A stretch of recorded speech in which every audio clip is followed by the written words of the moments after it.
Армысыздар қымбатты көрермен, эфирде ой сарап. Интернет кеңістігіндегі діни экстремизм мен терроризм жайлы сөз қозғайтын боламыз. Студиямыздың қонағы Дін істер басқармасының бас маманы Ерлан Матаев. Ерлан Жұман, ұлы, қош келдіңіз. Рахмет, қош көрдік. Ерлан мырза, енді алғашқы сауалымыз, мына интернет кеңістігіндегі дінді теріс ағымда, я болмаса жат дінді насихаттап жүрген басқа дін өкілдері бар. Осылармен күресу, алдын алу жұмыстары қалай жүргізіліп жатыр? Жақсы, рахмет. Енді бірінші бұл сұраққа кіріспестен бұрын жалпы қазіргі діннің маңыздылығы, жалпы бабаларымыздан қалған бір керемет сөз бар ғой. Дін ұстай алсаң қасиетің, ұстай алмасаң қасіретің дейді. Және ғылымсыз дін соқыр дейді. Сондай бір дінді ұстанудың нәтижесінде осы дінді бір құбыжық ретінде көрсетіп, діннің бір асыл құндылықтарын ластап жатқан өкінішке орай азаматтарымыздың бар. Соның негізі осы асылы әр нәрсе бір вирус жұқпалы ауру болатын болса, мысалы оның бір вирустары мысалы ауада, микробта болатын болса, ал діннің осы теріс бағытына кетіп жатқан, жаңағы сол діннің бір асыл құндылықтарын емес, керісінше андай кері жақтарын, кейс әрекетін жұқтырып жатқан азаматтардың көпшілігі осы қазіргі әзіл сөзде бар ғой. Сенің подписчигің қанша, мен сенің кім екеніңді айтып беремін дейді. Ал біздің діни салада бір әзіл бар. Сен қандай уағызын тыңдайсың, мен сенің қандай бағыт екеніңді айтып беремін демекші. Өкінішке орай осындай кейбір азаматтарымыз осы барлық мәліметті әлеуметтік желіден, интернеттен алып жатқан өте өкініші. Ал дін бұл құндылық деп алатын болса, құндылықты сен кез келген жерден алатын ол бір зат емес, тегін берілетін де зат емес. Ол құнды деген нәрсенің мағынасының өзі айтып тұр, ол құнды болу керек. Ол сен қол жетпейтіндей доступный жерден алатын нәрсе емес та. Ол ұстаздың алдында отырып, әріп танып, сызып, көрсетіп, бұрын бабаларымыз ең алғашқы баласын дінге тәрбиелеген уақытта оның бар білімін ал демейтін, керісінше барып бірінші тәрбиесін ал дейтін. Сен бір ақсақалға жұмсаса, барып сен оның жаңағы дипломын қара, білімін көр демейтін, бірінші қолына барып су құй, соған қызмет жаса деп бірінші тәрбиеге мән беретін да. Өкінішке орай қазір тәрбие мәселесін кері шегеріп қойдық та, барлық нәрсені білімді болу керек, бәріміз дипломға қызығып, бір қызыл дипломның артында бір керемет бір даңқ, атақ тұрғандай немесе бір құндылық тұрғандай кейде сипаттап жатамыз. Бұл өкінішке орай өте бір кері жағымсыз пікір деп өз басым есептеймін. Сондықтан да жылтырағанның бәрі алтын емес дейді ғой. Сондықтан интернеттегі діни ақпараттың бәрі де сондай да, жылтырағанның бәрі алтын емес демекші, жаңағындай интернеттегі діни мәліметтердің бәрі құнды әрі сапалы, одан кейін ең бастысы сенімді деп айтуға келмейді. Өйткені әр нәрсенің өзінің шығу орны, тегі бар секілді, діни ақпаратында өзінің мамандары, жаңағы айтатын орны, жаңағы көрсетіп, практика жүзінде, теориялы жүзінде мәлкім кейбір нәрселер түсініксіз болуы мүмкін. Оны кейде практика жүзінде қолданбасаң тағы түсінбейсің. Біздегі қоғамдағы тағы бір мәселенің бірі де сол. Кейде қоғам түсінбей жатқан нәрсені дін мамандары түсіну мүмкін, ал дін мамандары түсінген нәрсені қоғам түсінбей жатуы мүмкін. Өйткені сен дін саласында жүрмегеннен кейін кейбір нәрселер сенің көзіңе бір жабайы секілді көрінуі мүмкін да. Мысалы, дін ұстанбайтын азамат пен дін ұстанған азаматтың арасында бір діни мәселе болатын болса, мысалы дәрет алу біреуге ерсі көрінсе, біреу аяғын жуып жатқан, мысалы біреуге дін ұстанатын дін маманына ол бір жағымды көрініс болуы мүмкін. Сол секілді әр саланың өзінің маманы бар секілді, бұл діни салада да өзінің мамандары сөз сөйлеп әңгіме айтпаса, ол өте қауіпті құлдырыс. Мына радикализм, экстремизм, терроризм дейміз, осының барлығының негізі түп тамыры сол білімсіздіктен. Ал түптеп тағы келген кезде интернеттегі жалған діни мәліметтердің нәтижесіне шығады. Қазіргі біздің статистикаға жүгінетін болсақ, жалпы біздің облыс болсын, республика болсын, барлық діни осы бағытын таңдайтын азаматтардың көбісі, мен бір кітап ашып, немесе бір ұстаздың алдына барып сұрақ сұрап жүрген азаматтарды енді жоқ емес, бар Аллаға шүкір, бірақ өкінішке орай көбісі жата қалып сол телефоннан, соткадан, интернеттен әзіл сөзімізде бір біздің Google әулие деген әулиеден сұрайды да барлығы. Бұл өкінішті жағдай. Қандай да бір қазір әркімнің өзінің мінбері бар интернетте. Сен мысалы саясаткер болмасаң да, бірақ Инстаграмға прямой эфирге шығып саясат туралы айтып, елді сендіруің бек мүмкін да. Сондықтан бұл интернетте барлығы діндар деген сөз емес, бәрінің діни білімі бар. Білімі болса да мүмкін оның тәжірибесі жетпеуі мүмкін, немесе тәрбиесі де жетпеуі мүмкін да. Көптеген уағызшыларды білеміз, жаңағы уағыздардың бәрі керемет, бірақ істеп жатқан әрекеттері сай емес. Бәлкім ол интернетте бір әдемі кейіпте оратор, сондай бір діннің майын тамызған сондай бір маман секілді болуы мүмкін, бірақ шынайы өмірде бет-бейне сондай болмауы мүмкін. Сондықтан осындай жағдаяттарға жолығып қалмау үшін азаматтарымызға біз құлақ қағыс ретінде айтамыз, жалпы интернеттегі діни мәліметтерді алу ең қауіпті үрдіс. Бұл аласың, бәлкім сен басында не кетеді, ода тұрған ештеңе жоқ қой деген оймен алуың мүмкін да, бір сұрақты қойып, мысалы Google-ға жазып, оның жауабын алың. Бірақ кейіндері оның берген Google-дағы берген ақпараттар басқа бағыттағы, яғни өзінің саясатына бұратын бағыттағы ақпараттар болатын болса, сен ертең ақ экстремист немесе террорист болып шығуың бек мүмкін. Оған қазір көзімізде жеткен, мына Сирия, Иракқа соғысқа кеткен азаматтардың баршаңыздың тарихын іздеп қарасаңыз, ешқайсысы бір кітаптан діни білім алып, немесе ұстаздың адынан білім алып кеткендер емес, барлығы сол жаңағы Instagram, Facebook, жаңағы ВКонтакте деген сол кездегі ақпарат әлеуметтік желілерден діни білім алып кеткендер. Ол жердегі жалпы интернеттегі ақпараттың өзін діни білім деп есептемеймін мен жалпы өзім. Өйткені діни білім деген ол айтып отырмын ғой, бірінші тәрбиемен басталатын, одан кейін теориялық, одан кейін практикалық жүзде, одан кейін сен тәжірибені өту керек. Сондай бір өзінің сатылары бар. Сен одан өтпейінше дін маман деп, дін маманы болмасаң да бір керемет жарылқап дін ұстанушы деп те айтуға келмейді. Сондықтан біз азаматтарымызға жалпы ескерту жасаймыз. Және басқарма, дін істері басқармасы тарапынан бұл тарапта бізде осындай келеңсіз жағдайлардың алдын алу мақсатында жалпы интернеттегі деструктивті діни топтардан азаматтарды сақтандыру мақсатында, жалпы халықтың діни сауаттылығын, діни жаңағы иммунитетін дұрыс қалыптастыру мақсатында біз әлеуметтік желідегі мына әлеуметтік жаңағы ВКонтакте, Facebook, жаңағы әлеуметтік желілер бар ғой, солардың барлығына біз талдау мониторингтарын жүргіземіз, жұмыстарын. Ол жерде біз нені анықтаймыз?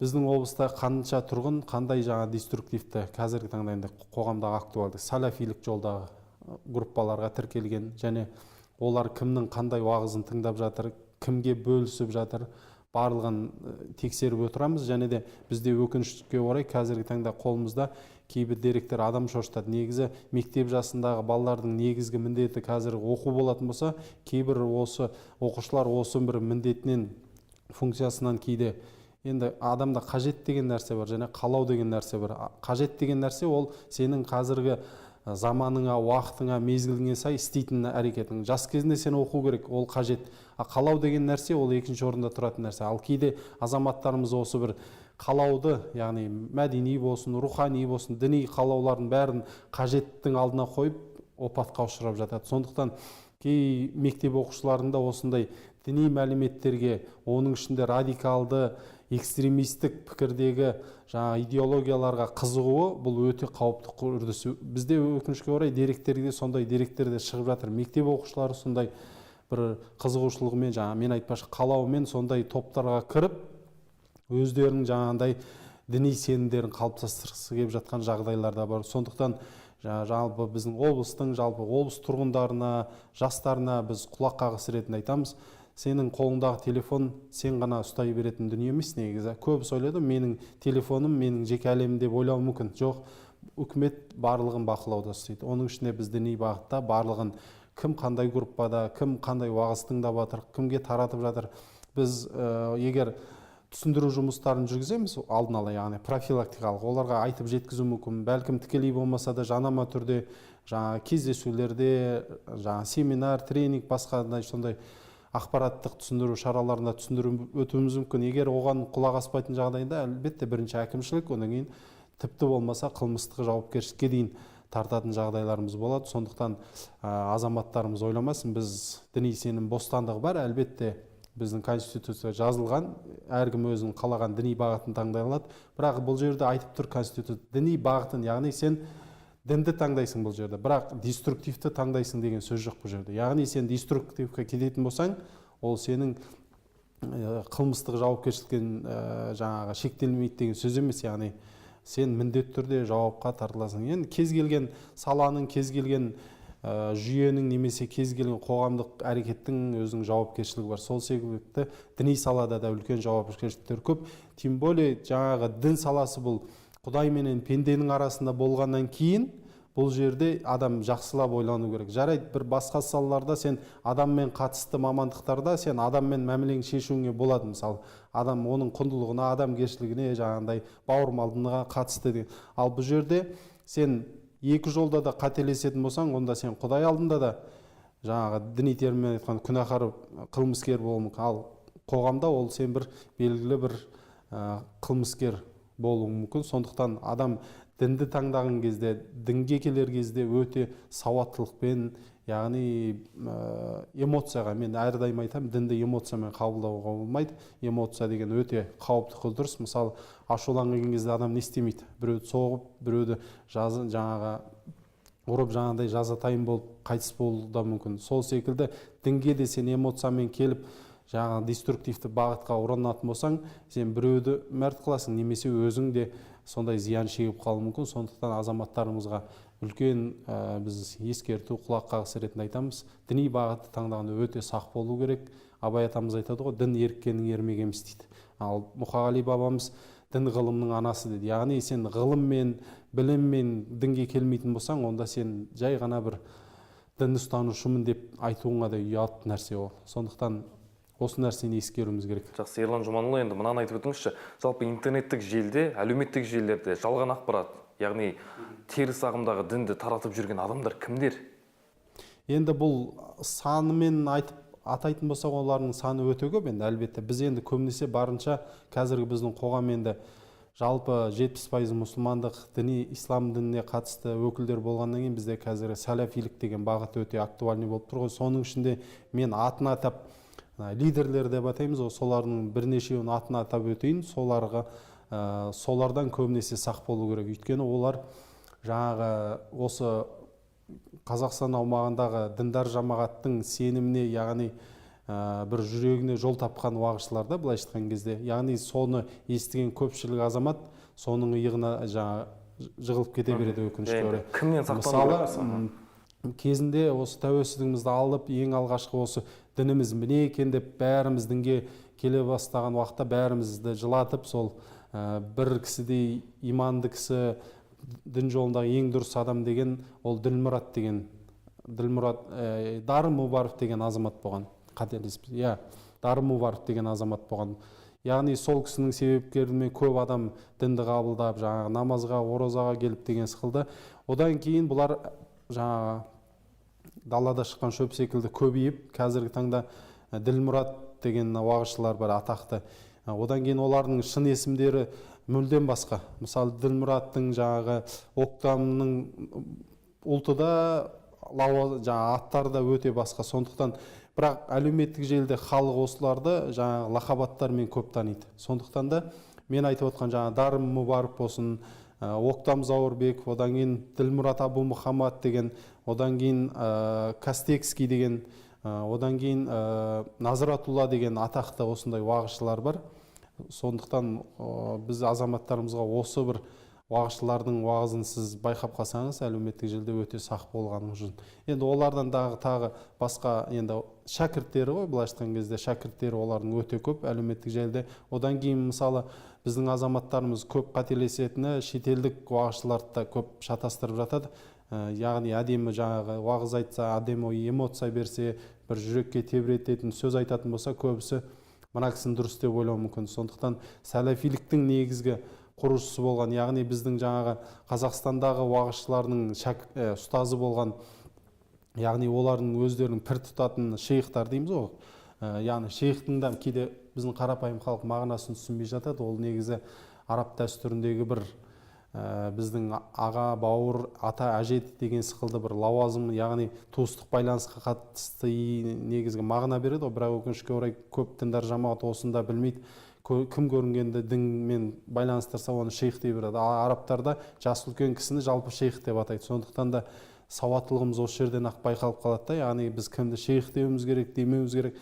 кейбір бауырларымыз сол бір арабты көрсе шейх дей береді, ол біреудің ағасы шығар, әкесі шығар, немесе атасы шығар, сен оның туысы емессің ғой, неғып оны шейх десең, өздері түсінбейді да. Сондықтан яғни мен айтпаған бұл жерде жаңағы енді сәләфилік бағыттың жаңағы ең басында тұрған Абдулла ибн Мұхаммед болатын болса, Абдулла ибн Мұхаммед жаңағы, одан кейін Ибн Таймия, Ибн Жаузи, одан кейін тағы менің есіме келіп тұрған осылар қазір сондай бір көсемдері бар. Сондықтан солардан жастарымыз сақ болу керек өте.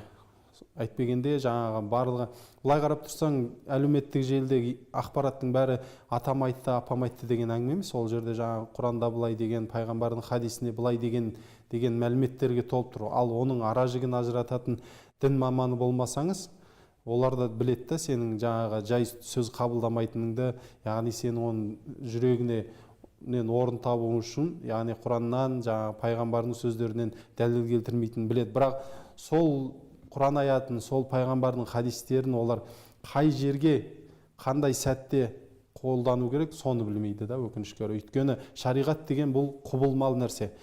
Жалпы діннің өзі үш негізден тұратын болса, біріншісі сенім, яғни біз неге сенуіміз керек, одан кейін шариғат деп аталады. Шариғат ол біз жаңағы Құдайға арнайтын құлшылықтарымызды қалай атқаруымыз керек. Одан кейін ақлақ дейді, мінез, яғни осы құлшылықтан сенімнен шығатын нәтижені ихсан деп атайды, енді діни терминде, қазақша мағына ақлақ, мінез, құлық. Яғни осы сенім менен шариғаттан шығатын әрекетті, яғни сен Құдайға сендің, құлшылық қылдың, одан не өзгерді, не пайда деген сұраққа жауап беретін бұл ақлақ, яғни мінез, құлық. Яғни осы үш категорияда көп азаматтар шариғат, яғни сенімнен кейін, бірінші сенімің дұрыс болмаса, ол сенің діннен шығып кетуіңде өте қауіпті. Діннен шығып кетуіңде өте мүмкін. Ал шариғатың дұрыс болмаса, сенің Құдайға арналған құлшылығың бекер болуы мүмкін. Сондықтан да бабаларымыздан қалған сөз бар, керемет. Ғылыммен оқылмаған намаз, яғни ақылменен сен жаңа эмоциямен қабылданған жаңағы дін және оқылған намаз, ол бір жаттығу секілді. Ал білімсіз ұсталған ораза, ол жай ашығу дейді. Ал білімсіз қажылыққа бару, ол жай бір сапар шегіп келу дейді. Сондықтан бұл жерде білімнің жалпы интернеттегі болсын, бәлкім енді интернеттің бәрінде жаман дей бермейміз. Қазір енді заманның талабы да сол ғой, бәріміз интернеттен ақпарат аламыз. Бірақ өкінішке орай интернет сенің ауызекі осылай сөйлескендегідей қылып саған ақпаратты жеткізе алмайды. Ол жерде эмоция болмайды, ол жерде мимика дейді жаңағы. Мен мысалы саған бір SMS жіберсем, кейде түсінбеуі мүмкін. Мүмкін бір смайлик жіберуі мүмкін да. Оны сен адамның сөйлеген сөзіне, эмоциясына қарап білуі мүмкін. Сол секілді дінде сондай да. Ол жерде ақпарат болуы мүмкін, мәтін болуы мүмкін, текст болуы мүмкін, бірақ оны сен қай жерде қолдануың керек. Пайғамбардың айтқан сөздерінің астарында нені меңзеп тұр, мақсаты қандай, соның барлығын сен дін маманы саған түсіндіріп егжей-тегжейлі айтып бермесе, сен оқып алып жаттаған нәрсеңді мынау дін екен деп айту, ол үлкен сауатсыздықтың белгісі болып табылады. Жақсы, рахмет. Ерлан Жұманұлы, жалпы енді жасөспірімдер жайлы айтсақ, бүгінде осы ақпараттарды негізі көп қолданатын, бүгінде әлеуметтік желілерді көп қолданатын, мысалы соның ішінде TikTok, Instagram деп жатамыз жасөспірімдер. Ал жасөспірімдердің бүгінде санасы, жалпы олардың білімге деген құштарлығы, қандай нәрсе айтпасаң да бойына тез сіңіріп, миына жаттап алады. Бүгінде міне осы мектеп оқушылары арасында да көп тарап жатыр. Әлеуметтік желі, TikTok болсын, осы уағыз тыңдау деген, дінге бет бұру деген белден алып бара жатыр. Енді осы уақытта жаңағындай басқа дінді насихаттап жүрген адамдардың құрығына түсіп қалмау үшін жалпы ата-аналардың осы жердегі рөлін айтып өтсеңіз, жалпы ата-аналар нені білмей жатыр, неден сақтау керек біз балаларымызды?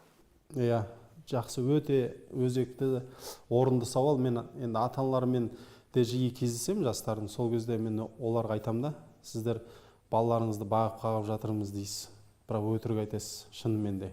Өйткені баланы бағып қағу деген ол жаңағы қарын тоқтап киім бүтіндеу деген сөз емес. Мысалы қазақтың ең жаман қарғысы көргенсіз деген сөз. Мысалы көргенсіз деген, яғни ата-анасы оған ештеңе көрсетпеді. Яғни ата-ананың баланы бағып қағып мен өсіріп жатырмын деуіндегі неге өтірік деп отырмын? Өйткені бала тәрбиені естіп емес, ол көріп алады. Яғни үйде ата-ана қандай әрекет істеп жатыр, қандай сөз сөйлеп жатыр. Яғни бала деген біздің былайша айтқанда копиямыз ғой, біз не істесек, олар соны істейді. бірақ енді ортасына байланысты кей балалар өзінің таңдауын жасайды, жаңағы достарына байланысты, ұстазына байланысты, әртүрлі қоғамның тұлғаларына байланысты. Енді ата-аналарға бұл жерге ескеру керек. Мен көптеген ата-аналарға да сол ескертуді айтамын. Сіз балаңызға жаңағы ақпарат бермеңіз, оған көрсетіңіз. Яғни өзіңіз үлгі болыңыз. Үйге барып кітап оқымай жатып, балаңыздан кітап оқуды деп қалай айтасыз? Мысалы, темекі шекпе деп ата-анасының көбісі темекі шегіп, оны қалай сіз балаңызға қойдырасыз? Сол секілді сіз де өзіңіздің балаңыздың дұрыс жолда болған қаласақ, ол тек қана дінмен де байланыстыруға болмайды. Білімде мысалы, немесе бір мәдениетте, өзің бір көрінген жерге келіп түкіріп алып, балаңа бұлай түкіруге болмайды деп ақыл айтатын секілді, ақылға қонғы бетін ақыл айтатын секілді, яғни діни бағытты таңдаған кезде сен оған кітаппен білім алу керек екен, интернеттен таңдамау керек екен. Өзің үйрету үшін әлбетте сен бірінші өзің кітаптан бастауың керек. Үйде діни немесе болмағанда адам, бұрын бабаларымыздың бәрі мәселені дастархан басында шешетін, мәмілелесетін. Қазір ата-ананың өзі де дастархан басында отырып баласымен сөйлеспейді, жаңа телефон шұқылап отырады. Яғни осындай бір қарапайым ережелерді сақтасақ ата-аналар отбасында, сен мысалы дастархан басында балаңа рухани бір әңгіме айт. Бұрын бабаларымыз ертегі айтып беретін, қазір ертегі айтатын ата-ана көрсек қуанамыз. Бауыржан момышұлы атамыздың бір керемет сөзі бар ғой, менің қорқынышым бар дейді. Қандай қорқыныш? Ол соғыс емес, ол басқа емес, біздің батыр халық, ол жағынан мен қорықпаймын дейді. Бізді елбасы, жау басып алады. Мен қорқатыным баласына ертексіз өсіріп жатқан ата-аналарды көрсем қорқамын деген. Сол секілді сол қорқыныш қазір де бар, өкінішке орай. Көбіміз сондай рухани әңгіме айтпаймыз, оған бір мысалдар келтіре алмаймыз. Соның нәтижесінде жарайды, жаңа кітап оқытып зорламай қойсаң да осындай бір рухани әңгіме айтып, оның жүрегіне кіріп, өзіңнің бар махаббатыңды білдіре алсаң, адам жүрегіне біреудің махаббат тапқанда ғана ол сені тыңдайды. Мысалы, қыз бен жігіт, қыз мысалы ұнатпай тұр, бірақ жігіт ұнатып тұр, оны қарату үшін қандай амалдар жасайды? Жылды сөзін айтады, уақытын бөледі. Сол секілді сен де балаңа сондай әрекет жасасаң, әлбетте бала сенің айтқанын тыңдайды. Ал сен өзің амал етпей, өзің үлгі көрсетпей, оған сен бала мынауға адасып кетесің, мына жолға түспе, мынаны тыңдама десең, әлбетте адам керісінше кейде психологияда бар, ол істемей деген нәрсені істейді да. Ал сен өзің бірінші үлгі етпей, оны айту, ол үлкен бір шетінен әдепсіздік, екіншіден енді ол өзінің көрген білгендігін аз екенін білдіреді. Сондықтан мен ата-аналарға үнемі айтып жатам, балаңызға сіз кез келген дін таңдасын, мейлі бір қазір біздің жастарымыздың көбісінде мынандай үрдіс байқалады. Түр әлпеті қазақ, немесе бір басқа ұлт болсын, мейлі орыс болсын, немесе Қазақстанда ұлт өкілдері көп қой. Бірақ руханияты шетел. Яғни физиологиялық тұрғыда ол түрі қазақ, барлығы жері келеді, яғни географиямызға. Бірақ оның ішкі жан дүниесінің бәрі жаңағы шетел. Сондықтан біз кейде ойлап қарам, осы бағытпен кете беретін болса, ертең басымызға бір қиыншылық түссе, ол біздің отанымызды қорғап, жеріміз үшін таласпайды. Яғни ол кім, яғни сенің жүрегіңнен кім орын тапты, сен соның сөзін сөйлейсің. Мына деструктивқа кетіп жатқан азаматтардың да бізден қорқатынымыз сол ғой. Ана жақтан бір уағызшы оған бір пәрмен беретін болса, бұйрық беретін болса, ол міндетті түрде соны орындайды. Сол секілді балаларымызды сондай әрекет етпеу үшін біз қарапайым сол тәрбиеден үлгі өнеге көрсету арқылы ғана сақтап қаламыз. Сондықтан бабаларымызда айтқан керемет сөзі бар. Бізге қазір көп білімділерден гөрі көп тәрбиелі азаматтар керек. Көріп жатырмыз, шетелге кетіп, жаңа білім алып, қызыл диплом, жаңа Оксфорд дейді, басқа бір атақты университеттерді айтып жатады, бірақ елге келгеннен кейін қарайсың, тәрбиесі болмағаннан кейін ол не болып кетіп жатыр? Жемқор болып кетіп жатыр. Ол білімінен не пайда бізге? Тәрбиесі болмас. Сондықтан Әл-Фараби бабамыз керемет айтып өткен ғой, тәрбиесіз берілген білім бұл адамзаттың қас жауы дейді. Біз сол қас жауларды тәрбиелеп, қазір соның нәтижесінде біз елімізде проблемалар туындап жатыр. Ал кезінде бабаларымыздың ұстанған жолды қарасаң, бірінші тәрбиемен өсірді да қоғамды қандай жоғары дәрежеге жеткізіп келді. Өкінішке орай біз сол бабаларымыз бізге аманат етіп берген жолдан өкінішке орай алшақтап кеттік. Соның нәтижесінде қазір осы тәрбие мәселесін ақсатқаннан кейін бізде қоғамның кез келген саласын алыңыз. Ол журналист болсын, ол діндар болсын, ол мейлі бір тілдің жанашыры болсын, жетістіріп жатқан жоқ. Өйткені оның аңсағаны бәлкім дүние болуы мүмкін, бәлкім мансап болуы мүмкін, бәлкім бір өзінің жеке бір пайдасы болуы мүмкін. Соның нәтижесінде қоғамның біз білімді деп қызыл дипломмен жұмысқа қабылдап жатып, бірақ өзіміз соның зиянымен күресіп жатырмыз да, өкінішке орай. Сондықтан ойлансақ көп деген осындай бір енді қарапайым мысалдар көп, бірақ тоқ етері осы тәрбие мәселесінен ақсап жатырмыз. Жақсы, рахмет Ерлан мырза. Енді бүгін әлемде онлайн кеңістікті пайдалана отырып, дінді басқа жағынан көрсетіп жүрген жандар өте көп. Жалпы облысымызға келсек, жалпы діни экстремизм мен терроризмге онлайн шақырып жүрген ұйымдар бар ма, негізі қаншалықты көп облысымызда? Онлайн дегенде енді бұл жерде интернет жаңағы бұл шекара деп айтатын болсақ, енді Құдайға шүкір мемлекеттік тұрғыдан жалпы шекара тікелей мағынасында түсгенде шекарамыз бар, бірақ әлеуметтік интернетте бұл шекара жоқ. Бір интернетте әлем бір мемлекет секілді. Бүгін Америкада болғанды қазір сен естіп отырсың ақпарат. Сондықтан онлайн түрде оны басқару да мүмкін емес. Яғни шектеу де мүмкін емес, одан кейін басқару да мүмкін емес. Сен мына жерде отырып Американың бір азаматына мынандай істеме деп айта алмайсың, мысалы. Бірақ ол өзің білгенін істеп жатыр ана жақта. Сол секілді әлбетте онлайн басқарып отырған, онлайн өзінің саясатын жүргізіп отырған азаматтар көп. Бірақ енді айттым ғой, мен жаңа сөзім басында, олардың бәріне біз мониторинг талдау жұмыстарын жүргіземіз, қадағалаймыз. Біз егер мекен жайын нақты біздің облыстың тұрғыны болып анықтайтын болса, оған әлбетте барып түсіндіру жұмысын, болмаса түсінбеген жағдай әкімшілік қылмыстық жауапкершіліктер артамыз. Яғни шара қолданамыз міндетті түрде. Бірақ өкінішке орай осы біздің кейде айтып жатқанымызды көбісі енді адам өзі нәпсінің жетегінде көп еріп кетеді ғой. Кейде бір жақсы әңгіме айтқаннан гөрі күлкіге бір мазақ әңгімеге көп халық жақында, өкінішке орай. Өйткені дана халқымыздың айтқан сөзі бар: сен неге шындықтан гөрі ақымақтық таңдайсың дейді. Өйткені шындық ол сені жылатады, ал ақымақтық сені күлдіреді дейді. Өкінішке орай осы күлгеннің нәтижесінде сол зиянды тартып жатырмыз да. Өкінішке орай жылатқанымен оның пайдасы бар еді, ал күлгеннен зиян шегіп жатырмыз да. Сондықтан көп азаматтарымыз, біз жақсы мәлімет айтуымыз мүмкін, бірақ оған құлақ асып жатқан азаматтар да аз да. Яғни бір түсініп сол сөздің мағынасын. Сондықтан осындай облысымызда да ондай өкінішке орай жағдайлар бар, орын алған. Сондықтан осындай шараларды жүзеге асырамыз жалпы. Жақсы, рахмет Ерлан мырза. Енді қандай ақпарат болсын, негізгі нақтылап, қандай маманға болсын, жалпы қай ақпарат көздерін болсын, жалпы білікті мамандардан білікті ақпарат алатын жерден қарау керек, Иә, әлбетте. Әр саланың өзінің маманы бар ғой. Мысалы, сіз тісіңіз ауырсақ, стоматологқа барасыз. Сол секілді діни мәселеңіз болса, біреу бауырым намаз оқиды, немесе осы дін жолында деп, оған барудың қажеті жоқ. Маманына барыңыз, ол сізге түсіндіріп береді. Одан кейін әлеуметтік желіде біздің басқарма қарасты екі орталық бар: зерттеу және оңалту деген, солардың ресми парақшалары бар. Дін істері Алматы облысы деген, сол жерден біздің байланыс номерларымыз, бізде дінтанушы, заңгер, психолог барлығы жұмыс істейді. Яғни кез келген сізге құқықтық жағынан болса заңгер, психологиялық жағынан болса психолог, немесе діни проблемаңыз болса дінтанушы, теологтар сізге кеңес береді. Сондықтан біз мамандар халықты, облыс тұрғындарын осы ақпаратты білуге шақырамыз. Жақсы, рахмет. Ерлан мырза, енді расымен де жақсымен өткізген жарты сағат жаманның өтіп кеткен өміріндей дейді. Енді осы бір жарты сағат көлеміндегі сұхбатымыз өз мәресіне жетті. Арнайы уақыт бөліп келгеніңізге көп рахмет. Жұмысыңызға тек қана сәттілік тілейміз.